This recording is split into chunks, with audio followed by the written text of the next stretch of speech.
Et si le coronavirus devenait une maladie saisonnière comme le rhume ou la grippe? Et si tous les ans, ce virus venait pendant l'hiver pour provoquer les dégâts économiques et humains que nous voyons aujourd'hui? L'avenir du coronavirus reste un grand mystère. Peut-il muter pour devenir encore plus dangereux ou au contraire disparaître à tout jamais? C'est ce que nous allons voir aujourd'hui avec l'ami Mattart, étudier les futurs possibles du virus. Et vous allez voir, ça peut être effrayant. En 2002, nous avons déjà connu le coronavirus. Disons-le, il n'y a pas un, mais des coronavirus.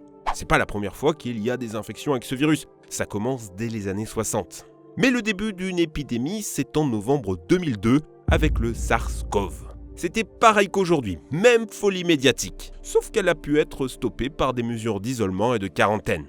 Mais c'est pas fini. En juillet 2012, un nouveau cas de coronavirus originaire du dromadaire fait son apparition au Qatar. Le MERS-CoV, pour Middle East Respiratory Syndrome. Celui-là ne sera pas stoppé. En même temps, il est très faiblement contagieux. Le problème, c'est que vous avez 38% de chances de mourir si vous l'attrapez.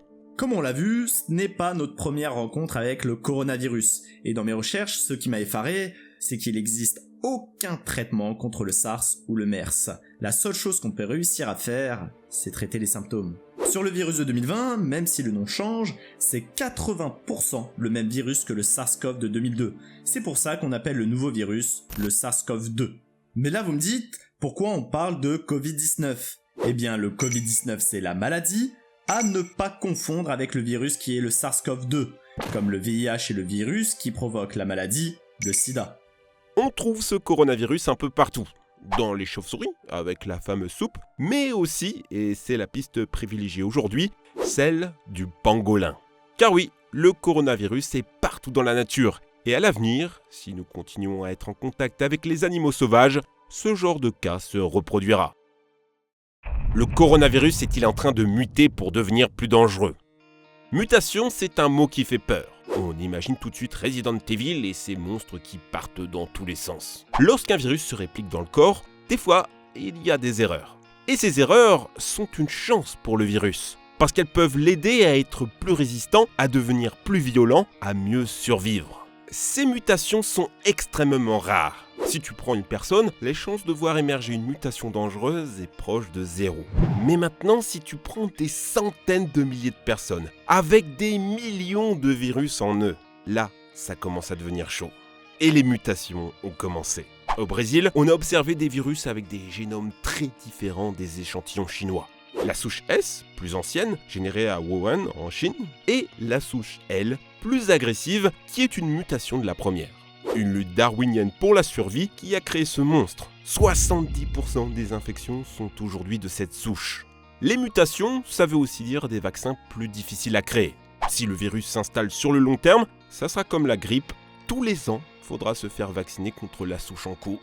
Et plus le virus se propagera, plus il y aura des mutations et plus il sera difficile d'agir médicalement. Sauf à limiter l'infection, on n'aura pas de vaccin miracle comme on l'a pour la fièvre jaune ou la rougeole. Demain, toi qui ne te protèges pas, qui ne te laves pas les mains, tu seras peut-être le futur porteur de la mutation qui détruira l'humanité. Faut-il craindre ou espérer? Les vaccins contre la grippe existent. Pourtant, seule la moitié des gens se vaccinent. Et les résultats sont dramatiques. Entre 2 et 6 millions de Français touchés pour à peu près 10 000 morts chaque année. Oui, 0,1% de mortalité, c'est déjà des dizaines de milliers de vies. Eh bien, le coronavirus en Italie, c'est 5% de mortalité. Ça veut dire que si l'épidémie s'installe comme une grippe, ça serait 500 000 personnes mortes chaque année. Donc non, le coronavirus n'est pas une simple grippe. Mais ce qui fait peur, c'est pas sa mortalité, somme toute raisonnable, c'est sa croissance exponentielle. Regardez, si un malade contamine 10 personnes par jour, premier jour 11 malades, deuxième jour 121, au sixième jour, on approche déjà des 2 millions. Dans la réalité, un infecté transmet en moyenne à 3 personnes. C'est suffisant pour que dans quelques jours, le million d'infectés soit atteint. Le virus a en effet une particularité. Les symptômes mettent beaucoup de temps à arriver. Chez certains, il n'y en a même pas en fait. Là, devant ton PC, tu te sens bien, mais peut-être que tu es contagieux. Et si 80% des gens n'auront qu'une petite grippe, 20% requièrent une hospitalisation. Si l'épidémie était totale, 20% de 60 millions de Français, ça serait 10 millions de personnes. Or, en France, la capacité des hôpitaux publics n'est que de 200 000 lits. Si le nombre de cas explose, il y aura un moment où il faudra choisir à qui on donnera l'oxygène restant. Il y aura un moment où les infirmières surchargées s'effondreront de fatigue. Il y aura un moment où les hôpitaux seront pleins. Le taux de mortalité alors va pas rester aussi bas. Mais intéressons-nous à une statistique, sa longévité. Est-ce que le coronavirus tiendra pendant l'été ? Après tout, on tombe moins malade en été. Les virus n'aiment de toute évidence pas les temps estivaux. Et ça a l'air d'être le cas. Covid-19 se limite principalement à l'hémisphère nord.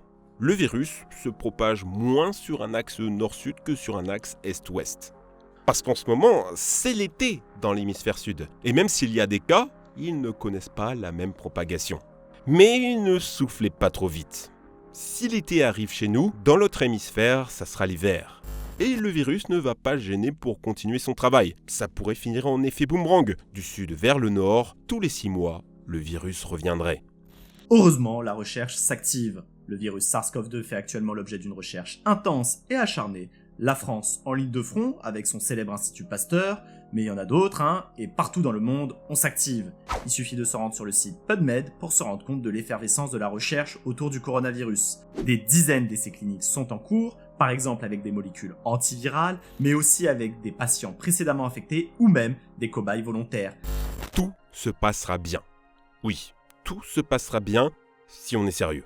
Arrêtez de vous moquer des gens un peu trop paranoïaques. Car non, vous n'en faites pas trop si vous vous lavez les mains ou vous faites des checks avec les coudes. Ce petit délire YOLO, c'est juste une grippe, je continue à vivre, il met en danger toute l'humanité. La véritable menace n'est pas aujourd'hui, mais demain. Vous n'avez pas peur du coronavirus, c'est très bien pour vous. Maintenant, arrêtez de tuer des gens, car si vous survivrez sûrement au virus, pensez à vos proches, pensez à vos grands-parents. J'espère que vous avez appris des choses. Likez, abonnez-vous à la chaîne avec la petite cloche, du contenu scientifique de qualité avec toute cette merveilleuse team, il y en aura. Merci beaucoup de nous avoir suivis, je vous dis à bientôt, ciao!